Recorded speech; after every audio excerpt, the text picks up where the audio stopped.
Os extraterrestres estão implantando objetos em nossos corpos sem o nosso conhecimento? A NASA sabe mais do que está dizendo? Os irmãos espaciais irão aterrissar em 2001 e unir a humanidade? Junte-se à busca por respostas para as perguntas mais intrigantes do universo na Semana da Invasão Extraterrestre. OVNIs e implantes extraterrestres. Larry Arnold tem estudado e documentado mais de 400 casos de combustão espontânea humana. A combustão espontânea humana é o fenômeno e a habilidade de um corpo humano se incendiar e queimar mais completamente do que num crematório. A exploração histórica da combustão espontânea humana data de vários séculos. Dickens escreveu sobre tal cena no seu romance Bleak House. Dickens se dedicou seriamente à tarefa de invocar algo tão remoto e impossível quanto a combustão espontânea humana. Mas a ironia é que Dickens, um romancista, acertou na ciência. Desde sua descoberta até os dias de hoje, o homem sempre teve uma relação de amor e ódio com o fogo. O mal dos perversos era queimado no fogo. Sob controle, ele é benéfico, mas fora de controle, é terrível. Em geral, todo incêndio, controlado ou não, começa com uma fonte externa. Esse não é o caso da combustão espontânea humana. Há relatos de pessoas que ficaram em chamas e seus corpos queimaram até as cinzas, sem sinal algum de chama externa evidente. Um notável caso de combustão espontânea humana é o caso do Dr. John Bentley, 1966. Na manhã de 5 de dezembro, um funcionário da companhia de luz descobriu a cena da extinção do médico. Tudo o que restava dele era o pé, praticamente intocado dentro do chinelo. Cientistas que experimentaram o efeito do fogo em um cadáver numa fornalha nos disseram que o esqueleto só queima até virar pó quando a temperatura estiver acima de 1093 graus Celsius por 12 horas.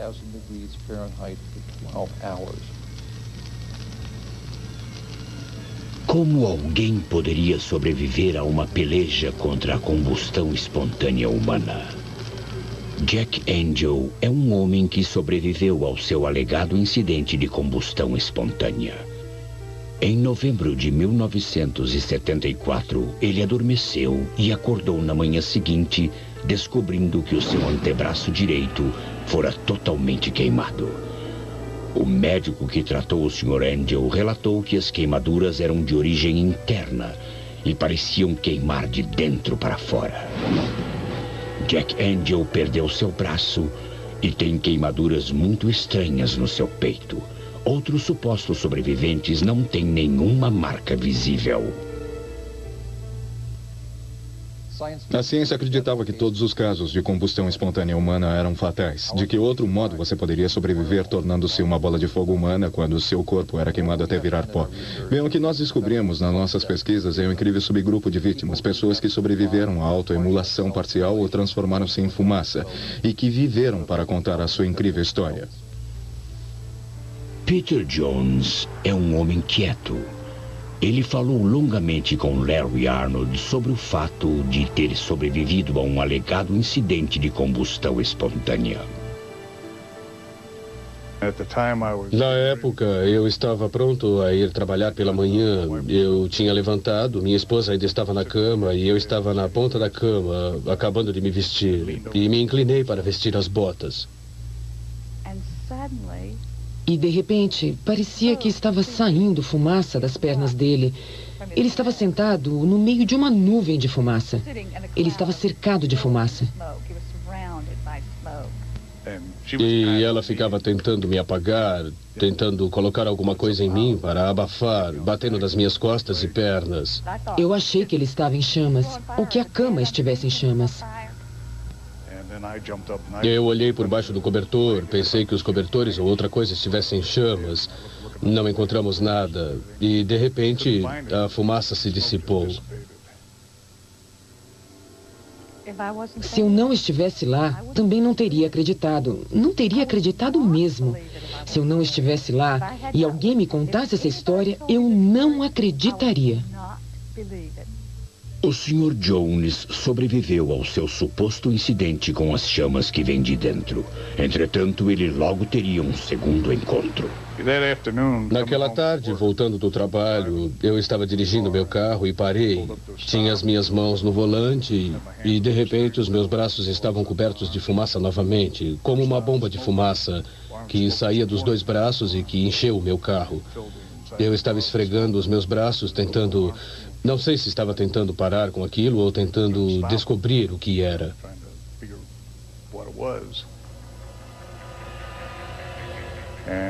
E tão rapidamente quanto começou, parou. Talvez uns 20 segundos depois ou coisa assim. E depois simplesmente dirigi até em casa.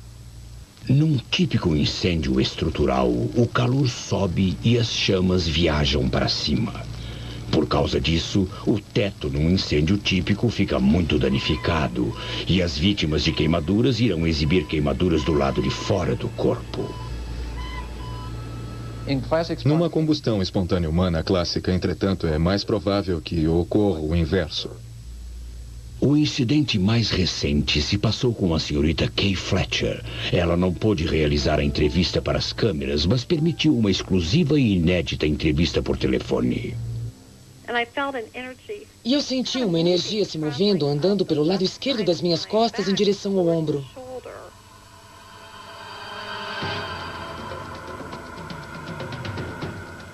E eu disse, Mike, acho que estou em chamas. Ele começou a me abafar, tentando rápida, furiosamente apagar, fosse lá o que fosse. Enquanto Kay e Mike lutavam para encontrar a fonte da fumaça, ela se dissipou rapidamente, deixando apenas um intrigante vergão vermelho que desapareceu menos de 2 horas depois.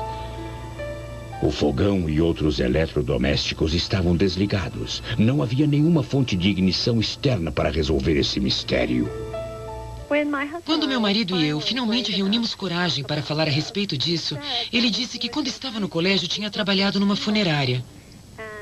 E disse que lá existia um crematório onde eles dispunham dos corpos.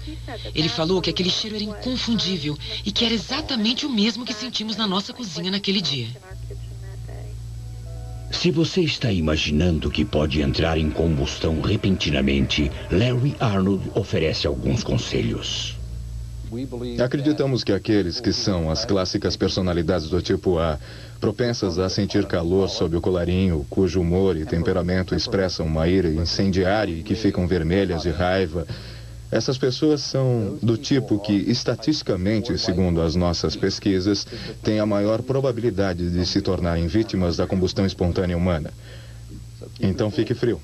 Pode valer a pena.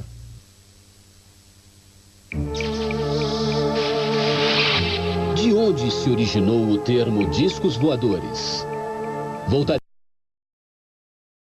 de Semana da Invasão Extraterrestre em alguns instantes. O que ele avistou pareciam com discos quicando na superfície da água.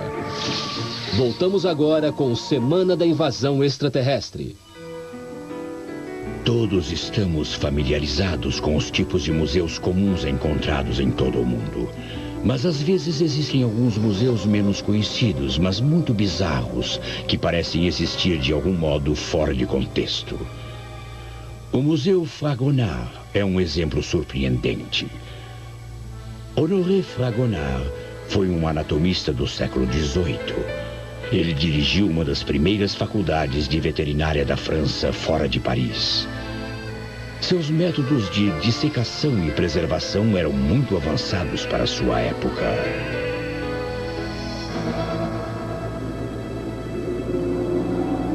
Com certeza, Fragonard era um talentoso erudito da forma humana e seus detalhes mais íntimos. E apesar de muitos contemporâneos o respeitarem, outros acreditavam que ele era louco.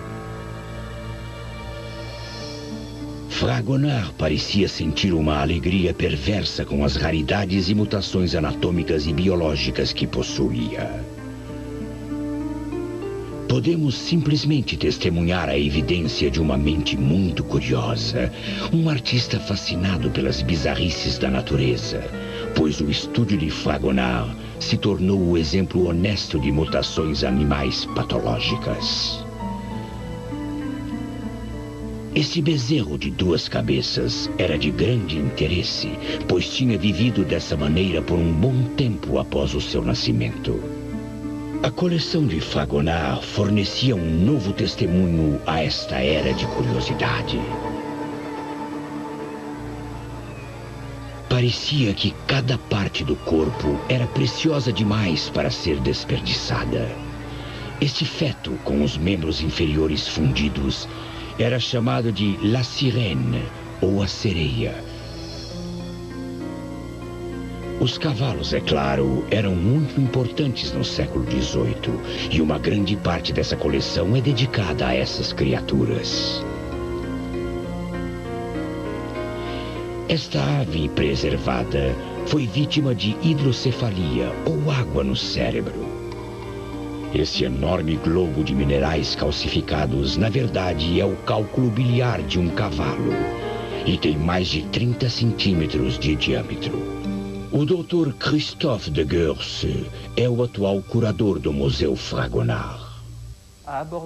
Durante o século XVIII, a anatomia passou por uma revolução, uma época em que as grandes mentes se aproximaram da ciência. Uma enorme tênia removida de sua vítima fatalmente afetada por ela é um monstro muito grande com quem partilhar o seu corpo.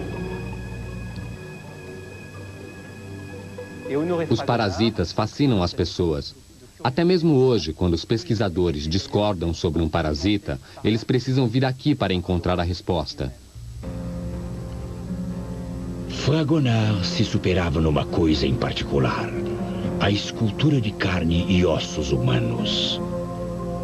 E foram essas assustadoras obras de arte que lhe valeram a mais bizarra das reputações.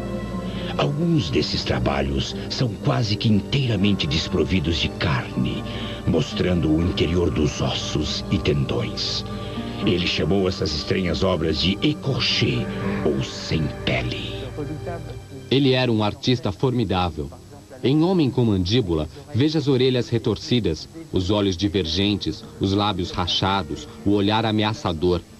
Ele apresenta um coração vermelho aumentado. Ele se destaca numa interpretação artística da anatomia. Elaboradamente e quase teatralmente, expunha as suas criações. Este tipo de trabalho mostra o quão dramaticamente Fragonard tentou combinar arte e ciência. Mas, ai da ciência! Fragonard nunca escreveu sobre as suas técnicas. E o que sabemos a respeito de seus métodos misteriosamente eficazes é pura adivinhação. Talvez a peça mais bizarra de sua bizarra coleção seja o trabalho conhecido como o Cavaleiro do Apocalipse. Este cavaleiro ereto posa segurando as rédeas de um suporte que aparentemente estão congelados no meio do movimento. Sua aparência é perturbadora, quase chocante demais para ser vista como arte.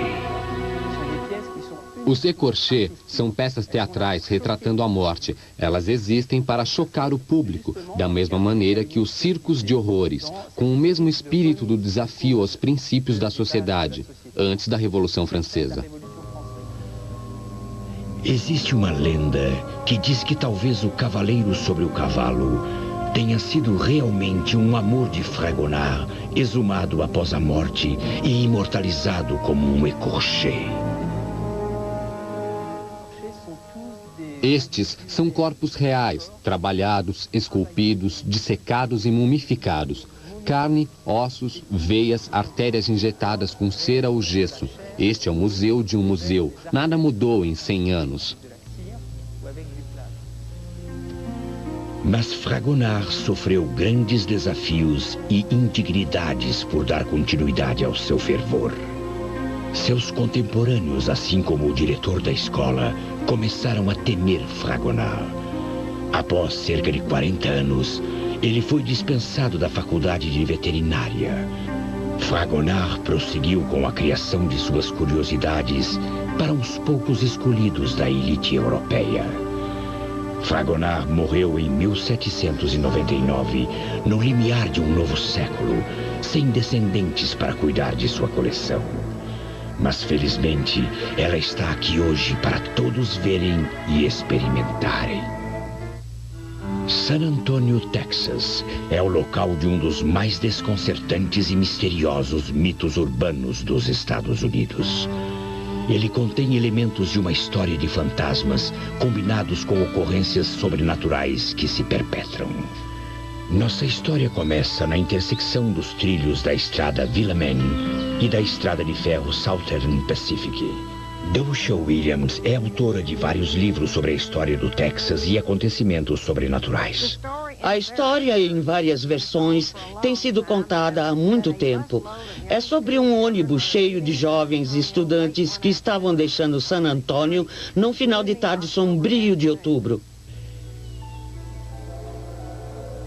A rota do motorista de ônibus o levou pela estrada Villaman até onde ela faz uma intersecção com os trilhos da estrada de ferro Southern Pacific. Na tentativa de atravessar, o motorista parou o ônibus em cima dos trilhos. Vamos! Vamos!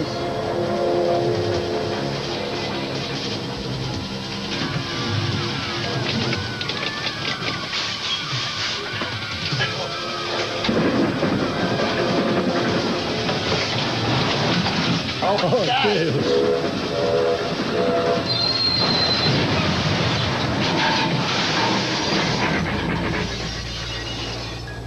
A história tem variações. Alguns afirmam que era um ônibus de uma igreja em vez de um ônibus escolar. E a história já foi situada nas décadas de 20, 30, 40 e 50. A idade das crianças também é motivo de discórdia.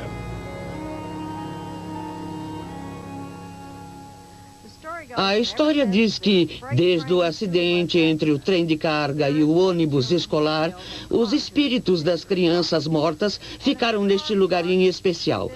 E se um carro para a uma certa distância daqui e é deixado em ponto morto, apesar de haver um pequeno aclive, ele subitamente irá começar a se mover como se pequenas mãos invisíveis o empurrassem para garantir que passe em segurança pelos trilhos e não fique preso, como o ônibus escolar ficou naquela trágica tarde de outubro. E as pessoas passam talco, amido ou farinha na parte de trás de seus veículos e o que acontece é que pequenas mãos ficam impressas e as pessoas veem as marcas dessas pequenas mãos. Uma professora e seu grupo de alunos estava passando enquanto a nossa equipe filmava o local. Então, o que acha que está acontecendo? Quando estamos passando sobre o... É só um aclive. Não é um aclive. Onde está o aclive? Força gravitacional, explicação científica.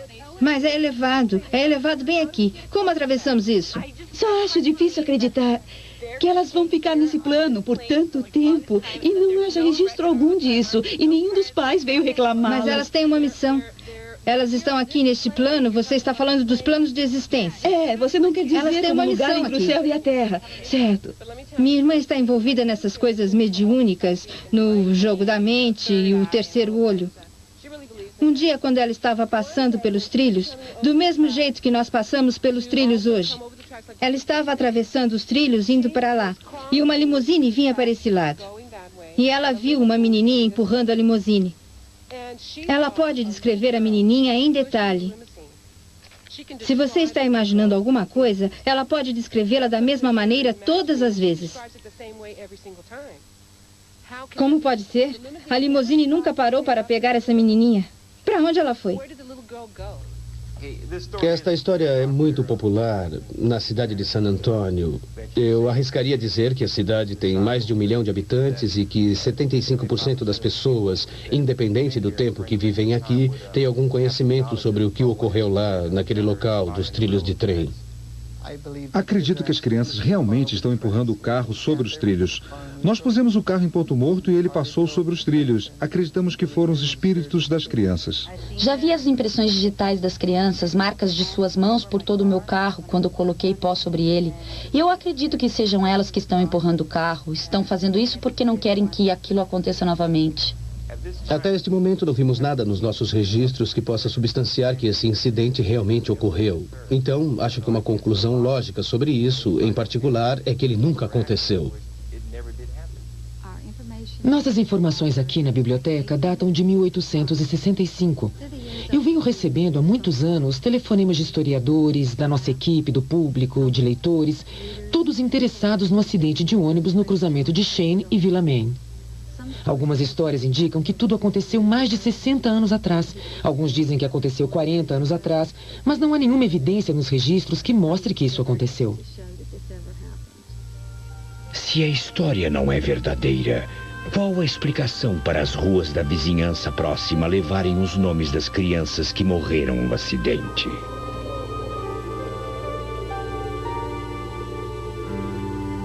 Nossa equipe contatou o especialista local Roy Williams, ex-comandante da Polícia Rodoviária do Texas em San Antonio. Com 37 anos de trabalho dedicado, suas credenciais são bem estabelecidas. Pedimos a ele que nos ajudasse a confirmar ou negar a história das crianças empurrando carros sobre os trilhos de trem. Saindo de seu carro, o Sr. Williams verifica a elevação da estrada perto dos trilhos, aparentemente um aclive. Depois de limpar a parte de trás de sua caminhonete, ele aplica uma generosa quantidade de talco. Roy é um cético nato, mas repetidamente a mesma coisa acontece. E como nas histórias que ouvimos, o carro inicia a sua viagem morro acima e sobre os trilhos.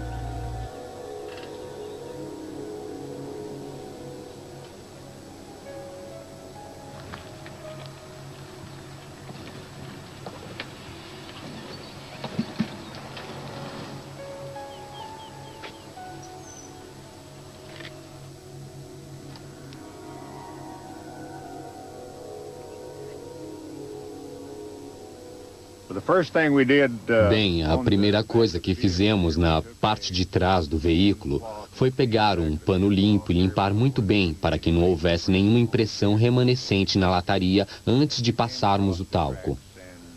Quando atravessamos os trilhos e depois que o carro parou, no momento em que eu saí, vi impressões muito claras sobre o talco na traseira do carro. Bem, nós definitivamente temos impressões na lataria do veículo. Não tenho nenhuma outra escolha senão acreditar, porque eu sei que estava limpo antes. E eu olhei, e não havia nenhuma impressão. E imediatamente ao sair, eu vi essas impressões. E uma mão tocou aqui, e tem outra mão aqui.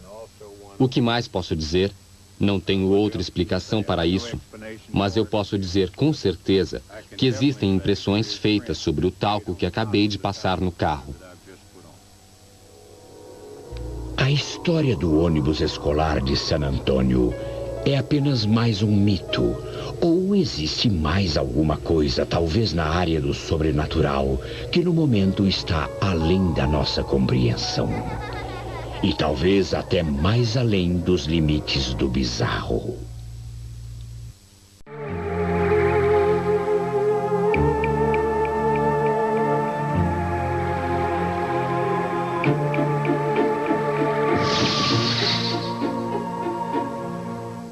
Um observador casual, o fenômeno dos OVNIs, no melhor dos casos, é confuso.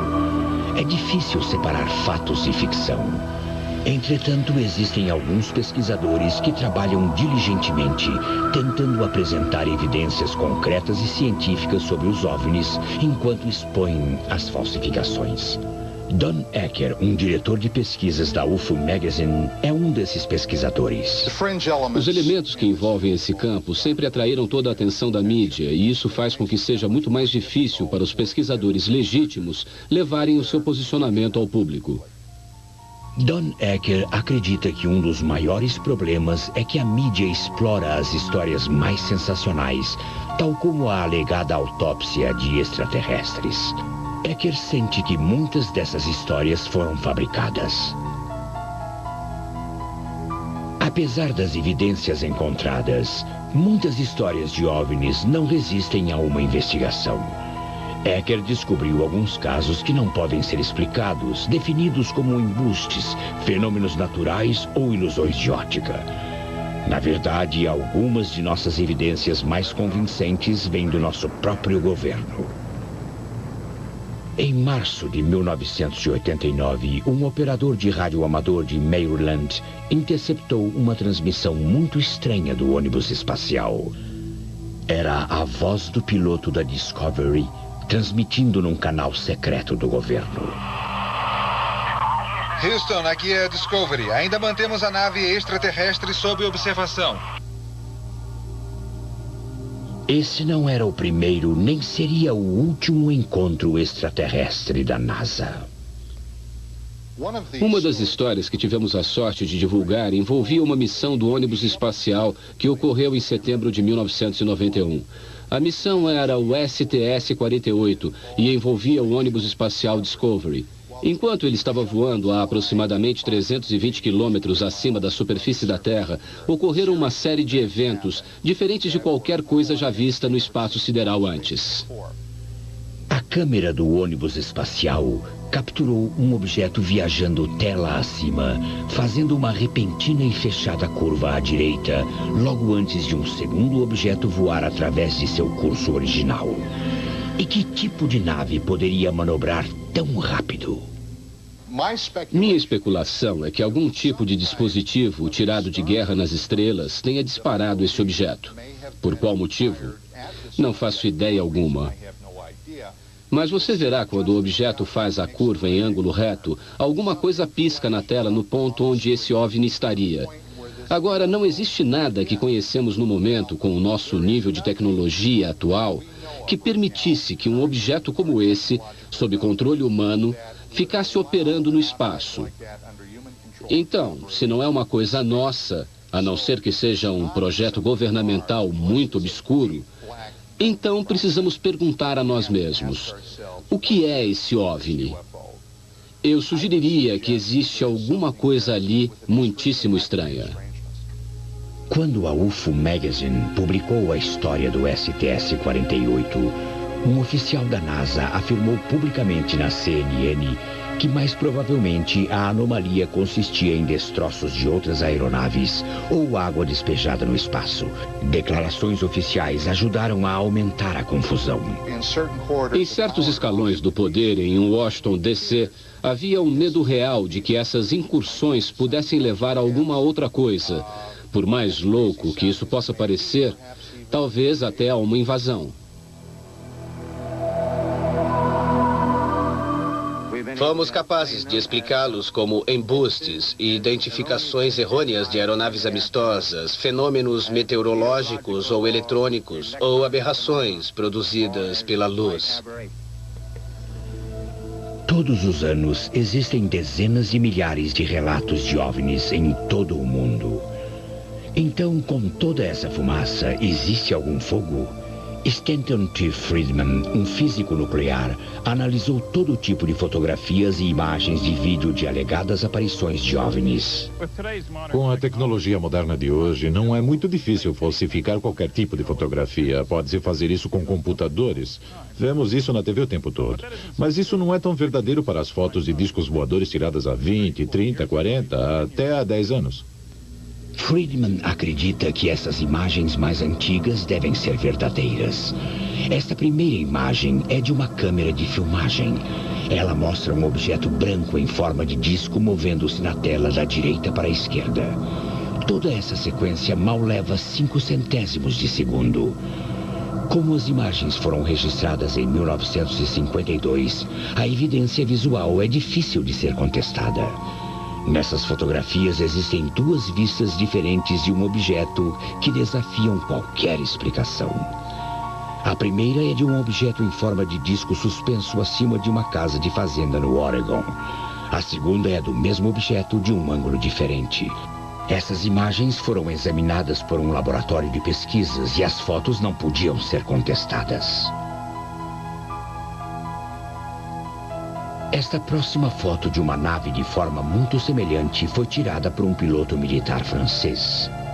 Entretanto, ela foi tirada 4 anos depois e a 9.656 quilômetros de distância. O conjunto seguinte foi tirado por um fotógrafo oficial da Marinha Brasileira. Esta ampliação mostra o contorno de um objeto acima das montanhas brasileiras. Pelo menos 50 empresas diferentes nesse planeta poderiam construir coisas com essa aparência. Mas eu sei que na década de 50, ninguém podia construir coisas com esse aspecto e que pudessem voar desse jeito. Alta velocidade, curvas fechadas, nenhum ruído, nenhum motor externo visível, sem asas, sem cauda. Se não foi construído aqui na Terra, foi construído em outro lugar. Com todas essas supostas evidências, não é difícil esquadrinhar as reações que algumas pessoas possam ter e as crenças que elas possam formar. Grupos como os unarianos estão prontos, dispostos e capazes de auxiliar os seus irmãos do espaço para estabelecer a Terra como o 33º membro da Confederação Interplanetária no ano 2001. A significância desse local, que chamamos de área de aterrissagem, é que ele é o local de pouso de 32 naves espaciais. Este é o futuro campus da Academia de Ciências Unários, que vai se chamar Centro Estelar número 1. Uma entidade sem fins lucrativos que vive de doações, a Academia de Ciência Unários ensina aos seus alunos a filosofia de vida unariana. Os unarianos distribuem as suas crenças em publicações impressas nas suas instalações e em vídeos produzidos no seu próprio estúdio de produção de TV. A biblioteca da academia é repleta de livros e vídeos, todos reforçando a crença de que os irmãos do espaço irão aterrissar e unir a humanidade. Apesar dos unarianos serem divertidos e imaginativos, e alguns, pode-se até dizer, um pouco bizarros, com todas as alegadas evidências de visitantes extraterrestres, quem sabe eles podem estar certos.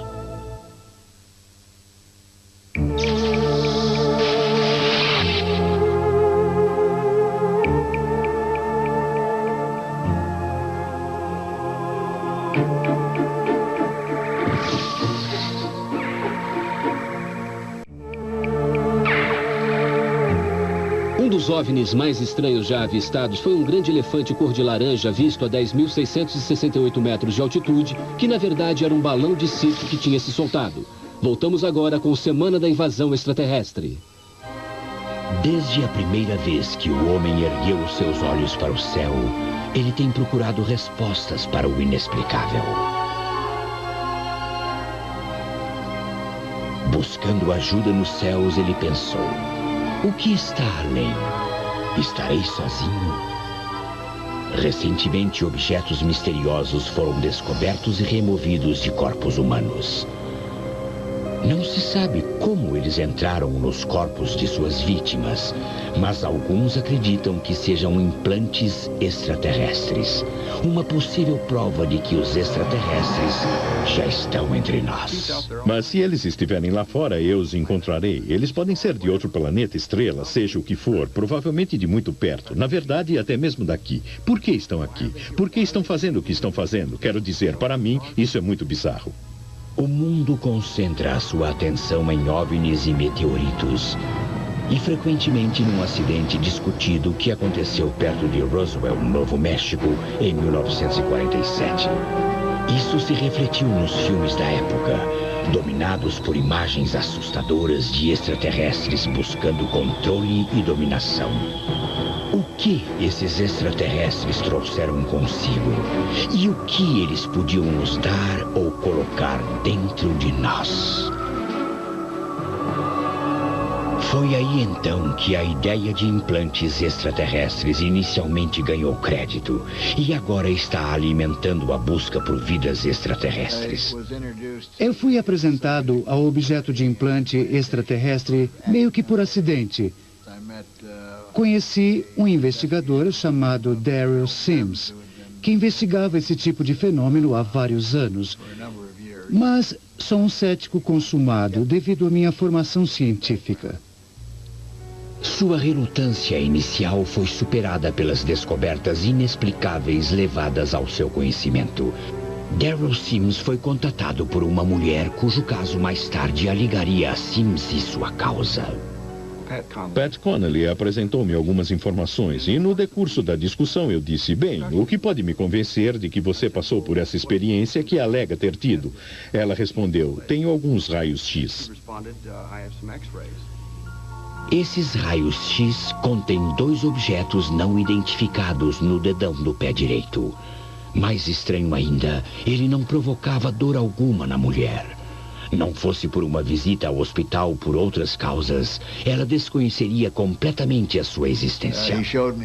Ela me mostrou alguns raios X de pés com alguns objetos interessantes neles. Olhei para as radiografias e não fiquei impressionado. Depois ela me deu o seu relatório médico que afirma que esses objetos eram algum tipo de grampo cirúrgico ou que foram instalados devido a uma cirurgia anterior. O problema é que não há histórico de cirurgia anterior. Eu disse, bem, você pode provar isso? E ele disse, bom, acontece que todos os registros médicos estão aqui. Se você quiser estudá-los com calma, será um prazer levá-los até você. E eu disse, bom, façamos o seguinte, traga a paciente para a Califórnia e eu farei a cirurgia de graça.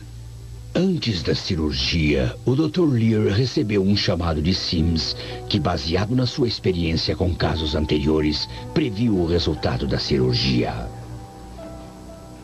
Em primeiro lugar, você não vai encontrar nenhum tipo de resposta inflamatória, nem aguda, nem crônica. Eu disse, em segundo lugar, você vai encontrar células nervosas e do tipo errado em muitas delas. Para o Dr. Lear, a cirurgia era a rotineira remoção de um corpo estranho. Com mais de 30 anos de experiência, ele esperava que essa cirurgia fosse corriqueira.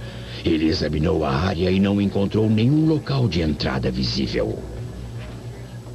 Durante a primeira meia hora, o médico sondou diligentemente, procurando por objetos irreais, e foi surpreendido por uma reação inesperada. De repente, toquei em algo que fez a paciente reagir violentamente. Seu pé se mexeu violentamente para fora da mesa. Ela saiu da anestesia. Com anestésico suficiente para adormecer a sua perna toda, sua reação traiu a existência de terminações nervosas. Neste caso, próprios septores encontrados apenas na superfície dos dedos das mãos e dos pés. Por que o tecido envolvendo esse objeto estaria carregado com células nervosas nas profundezas de um dedo, bem perto do osso? Elas não teriam função alguma. De um lado do dedo, removemos um objeto em forma de T que estava envolvido por uma membrana muito escura, cinza, densa e brilhante. Numa extremidade, o objeto era arredondado como uma bala, talvez para penetrar na pele. A extremidade oposta tinha o formato de uma farpa ou anzol de pesca, permitindo que se estabilizasse no tecido mole sem se mover. Mas este era apenas o início dos eventos peculiares reservados para o Dr. Lear. Concordando em realizar cirurgias similares, a equipe cirúrgica descobriu um objeto idêntico na mão de um paciente do sexo masculino.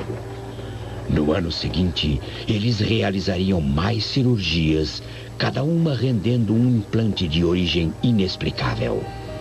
Cada um desses objetos estava ligado a um feixe de nervos que estavam fora do lugar.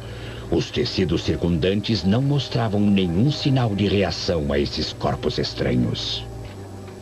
Então, não encontrar nenhuma evidência de qualquer reação inflamatória é muito peculiar. Que técnica foi utilizada para inserir esses objetos na carne sem causar uma reação e deixar o seu hospedeiro completamente alheio?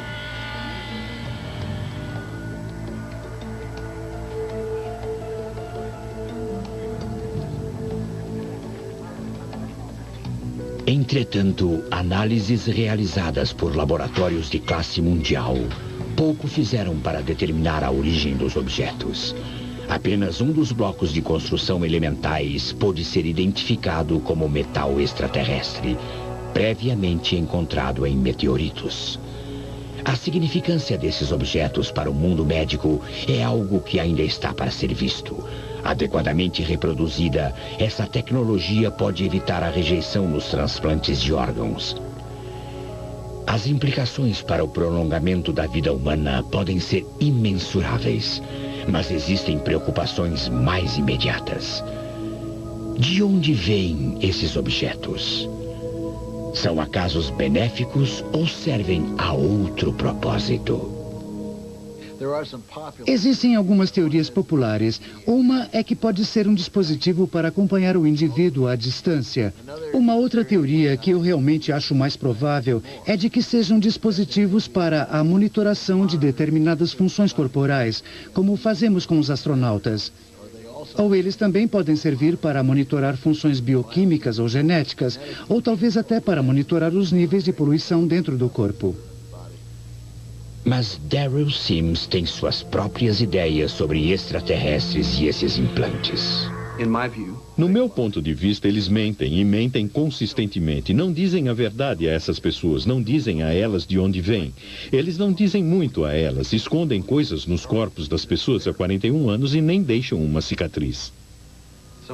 Algumas das coisas que estão ocorrendo estão sendo mantidas escondidas do povo americano pelo governo, inicialmente provavelmente por um bom motivo, mas não mais. Nem sei se eles estão aqui para nos ajudar ou para consertar o planeta, ou seja o que for. Eu suspeito que para coisas diferentes disso. Se esses visitantes estão aqui para nos ajudar ou atrapalhar, não se sabe. Embora sua existência seja quase inegável.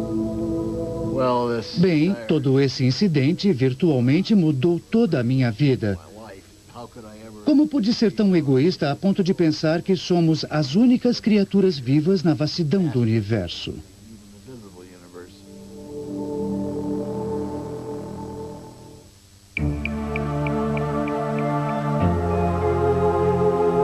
Versão brasileira, Tempo Filmes, São Paulo.